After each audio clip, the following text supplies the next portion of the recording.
Olá, sejam bem-vindos a mais um videocast aqui do meu canal e hoje eu vou homenagear um dos grandes nomes da literatura do terror contemporâneo e também da ficção científica, Stephen King. Um grande autor que ao longo da sua carreira já escreveu mais de 60 livros sobre terror fantástico e cerca de 200 contos ou até mais do que isso. E como o sucesso do escritor é absurdo, muitos dos seus livros já foram adaptados para o cinema, para a TV, para as séries televisivas e até mesmo para alguns curtas-metragens. Só que neste vídeo eu selecionei as 12 melhores adaptações do Stephen King que já foram adaptados para o cinema, para a TV e também para os serviços de streaming.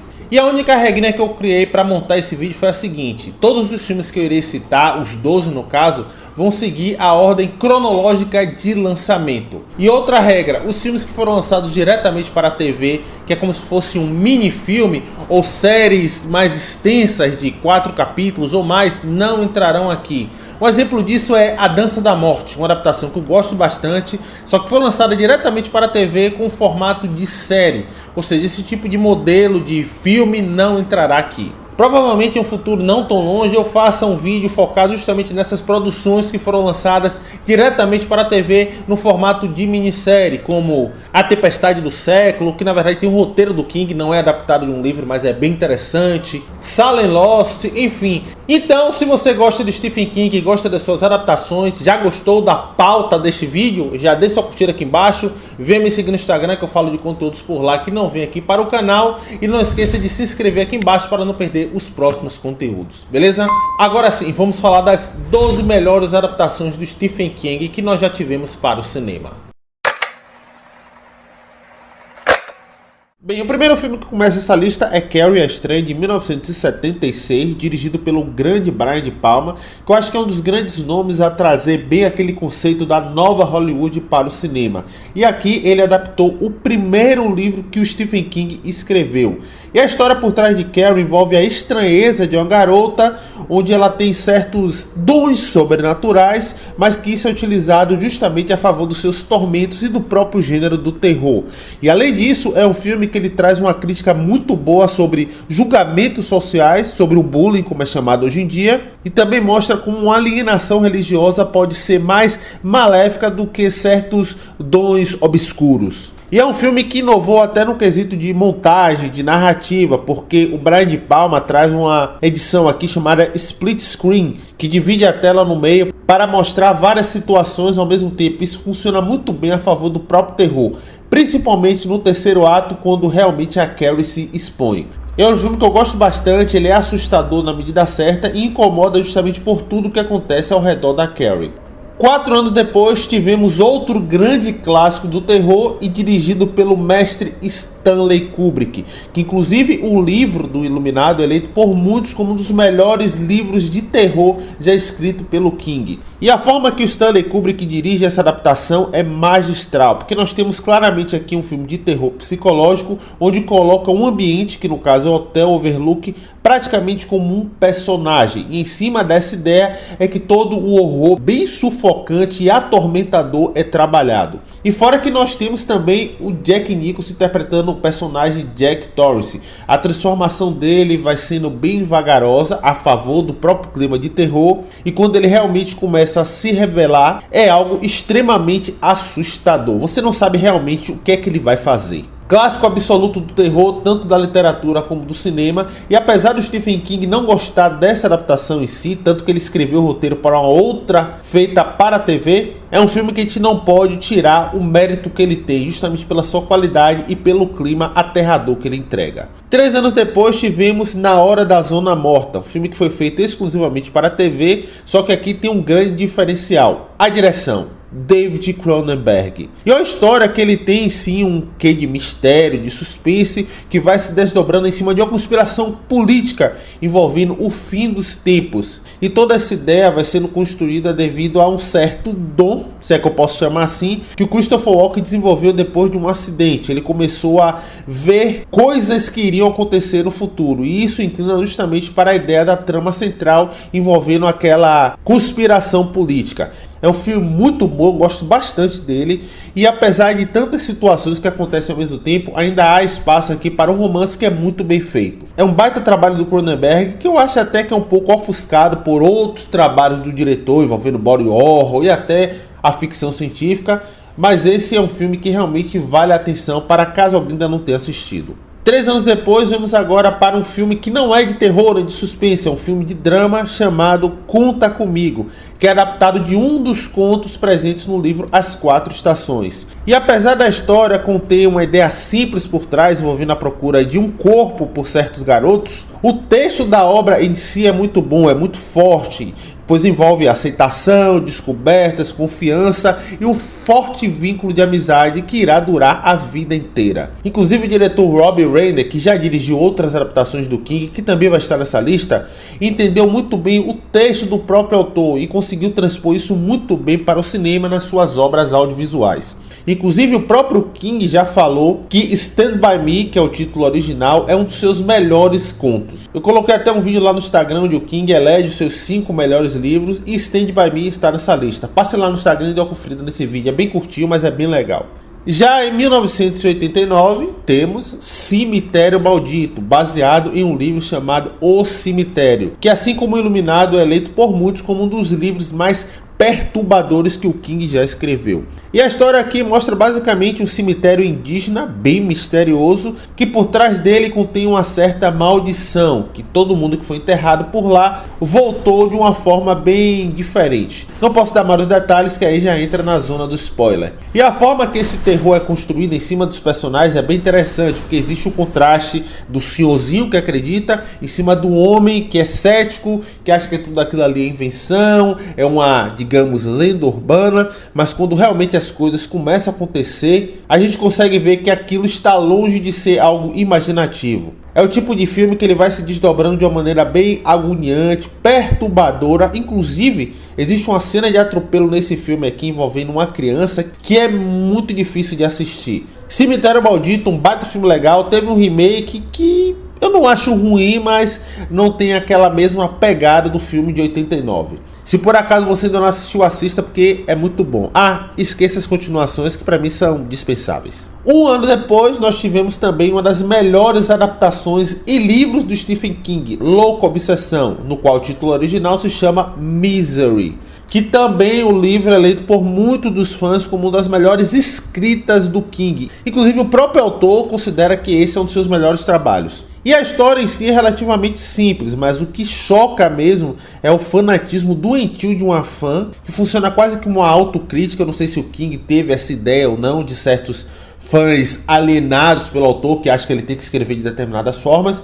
E ele usa toda essa ideia para construir todo o suspense psicológico bem sufocante e desesperador que acontece sobre uma casa afastada da grande cidade. Isso por si só gera um clima bastante claustrofóbico. E a Kate Bates, que faz a protagonista, ela está excelente. Não é à toa que ela ganhou até a estatueta do Oscar por essa atuação. E o ator James Gunn, que é preso pela sua melhor fã, passa por um tormento que eu acho que ninguém queria passar por essa situação, acreditem. É um filme muito bom, que está na minha lista de 12 melhores, mas se eu fosse encurtar para um, sei lá, top 5, talvez esse filme entraria nessa lista. E agora, mudando para 94, nós temos Um Sonho de Liberdade, um dos meus filmes favoritos da vida, onde Stephen King mais uma vez inclina para o drama e não para o terror, para o horror, para o suspense ou para a ficção. E o que me faz gostar desse filme não é somente a trama que envolve o background de uma prisão de segurança máxima, e sim uma bela história envolvendo amizade, fé, perseverança, mesmo diante de um grupo que tem motivos para que aquele sistema carcerário continue. Afinal, eles são favorecidos com tudo isso. É um filme que ele traz muitos temas a serem discutidos e até entrega certas reviravoltas que faz com que o filme fique cada vez maior. E as atuações do Tim Robbins e do Morgan Freeman são maravilhosas. Existem até momentos onde eles fazem até uma referência ao próprio cinema. Eu não vou falar o que é que eles estão assistindo, porque pode perder um pouco da graça, mas o trabalho que o diretor Frank Darabont entregou aqui, que para mim foi um dos melhores diretores a entender o Stephen King, é visto aqui em Um Sonho de Liberdade. E ainda falando de drama, nós temos aqui A Espera de um Milagre, um outro filme que não é de gênero de terror, de horror, é sim um filme de drama e que também foi dirigido pelo Frank Darabont. E a narrativa que é mostrada neste filme é construída sobre um homem negro, digamos que especial, que matou 2 crianças, mas que com o passar da própria história, certas revelações sobre o John Coffey vão surgindo. E isso faz com que você em inúmeros momentos fique surpreso com a trajetória desse homem. Inclusive existe até um texto religioso que é bem tratado em cima dele, como se ele fosse visto quase que como um anjo na terra. Eu gosto bastante disso. E além disso, você consegue notar que é um roteiro que quebra muitos preconceitos, muitos pré-julgamentos que você vê em cima de certos personagens, porque o King faz questão de mostrar que o arrependimento também existe, mesmo diante de certas pessoas que cometeram certos crimes. É um filme muito bom, é emocionante e que tem um final que com certeza arranca lágrimas de muita gente.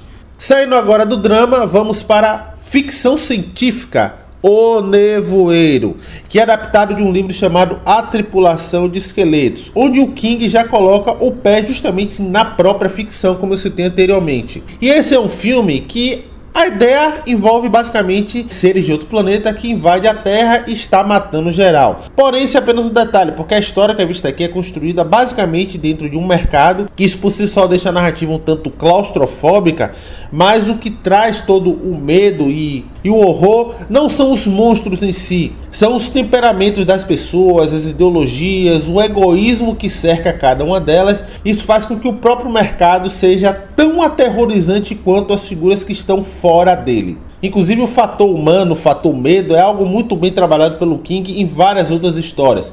Às vezes os monstros somos nós mesmos e não aquele ser sobrenatural que você está vendo. E o desfecho desse filme envolve uma das decisões mais difíceis que um pai pode tomar na sua vida. Eu não vou contar o que acontece, mas é uma determinada decisão que o personagem do Thomas Jane tem que tomar diante da sua família. É algo extremamente assustador.